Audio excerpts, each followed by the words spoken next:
Assalamu alaikum wa rahmatullahi wa barakatuh. You are highly welcome to e-learning program organized by Islamic College Oshogbo. I'm here to take you a subject called government, SS2 government. The topic before me this moment is institutional development in Nigerian part 1. Under subtopic we have pre-independence constitution. Likewise, we have Clifford Constitution of 1922. I would like you to recollect during our last class in the second time, I gave you notes on NCBWA.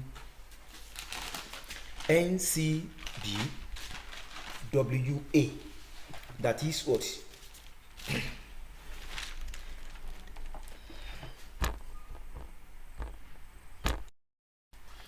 That is the National Congress of British West Africa, NCBW, that came into existence in 1917.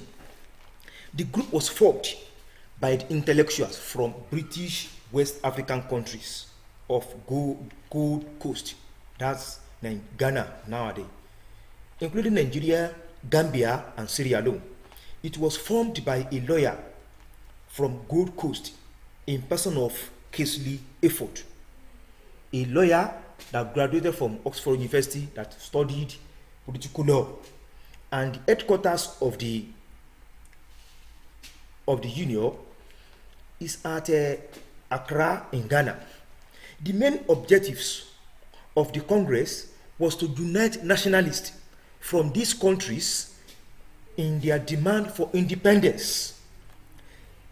In 1920, there was a meeting of this Congress in Accra that attended by 40 Ghanaians, 6 Nigerians, 3 Sierra Leoneans, and 1 Ghanaian, which resolved to send a powerful delegation to the Secretary of State for the Colonies in London to present the following demands. Those demands that they have to present then, we call them aims and objectives of NCBWA. That's it. Because in your exam, they may ask you to write to write or to list or to state aims and objectives of National Congress of British West Africa, that is NCBWA. They remain the demand that presented before the colonies in London then in 1920. These were contained in the petition forwarded to the British government in 1920, in which the Congress demanded 1. Creation of a legislative council in each British West African territory, with half of council member being Africans. The first demand of the NCBW was that we should have legislative council, likewise executive council in each country, Nigeria, Gambia, Ghana, Sierra Leone, and Ghana. And those ones that will be working there will be half of Africans, while the remaining half may be Europeans. Number 2 demand, West African chiefs to be subject to their people in terms of appointment and removal. Brief explanation on that. That is, those ones that are to work at the executive and the legislative council must be selected by their people and removed by their people at times when they misbehave. Their selection must not come from European. That is it. Number 3 demand, that judiciary must be independent of the colonial administration. That is, judiciary must be independent on their own, not solely rely on anybody before passing judgment. Number 4, that a university must be established in West African country. That's one of the demand.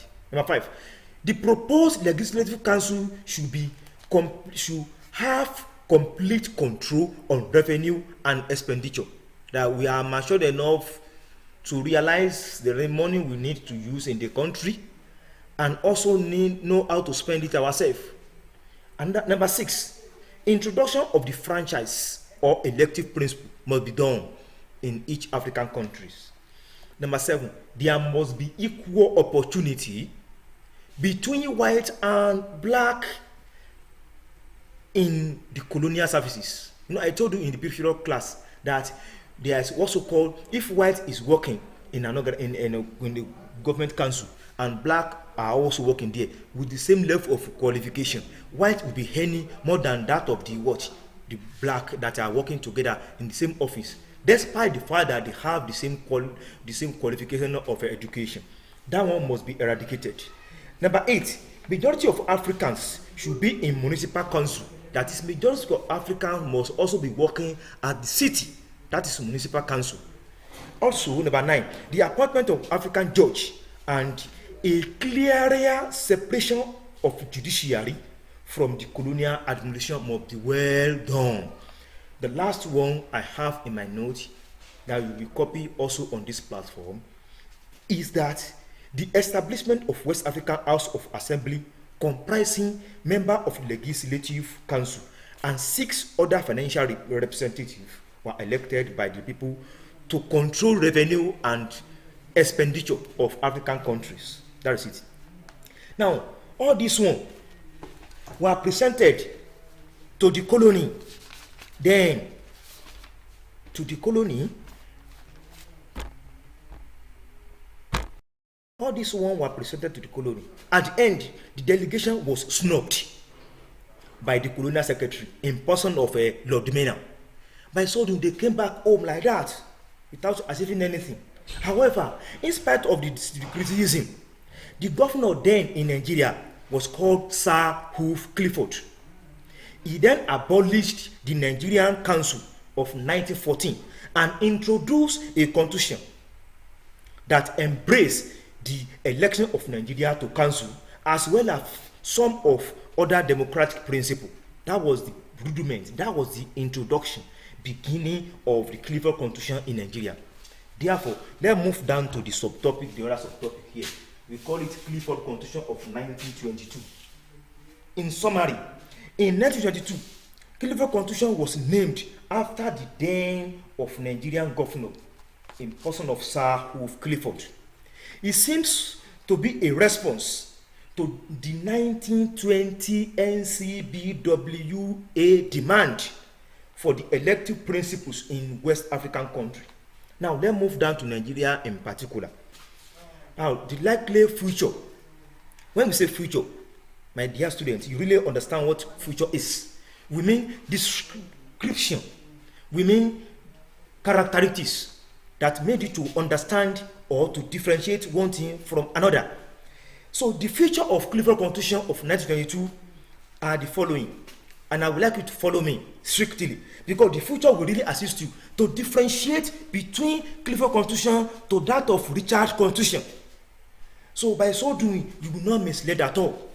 In this very case, the first feature or characteristics of Clifford Constitution of 1922 in Nigeria then was that it was the constitution that introduced a new legislative council and executive council that replaced the abolished old legislative council for Lagos colony and the Nigerian council.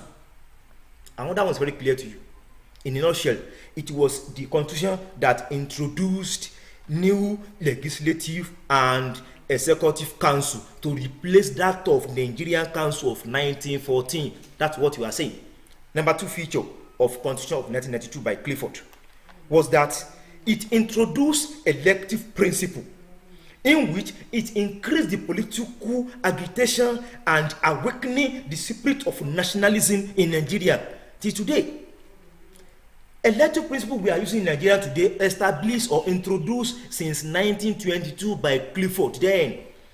Number 3 of the feature of 1922 constitution was that only male adults who earn £100 per annum and had resided in a particular area for at least a year will be allowed to vote during the election period then.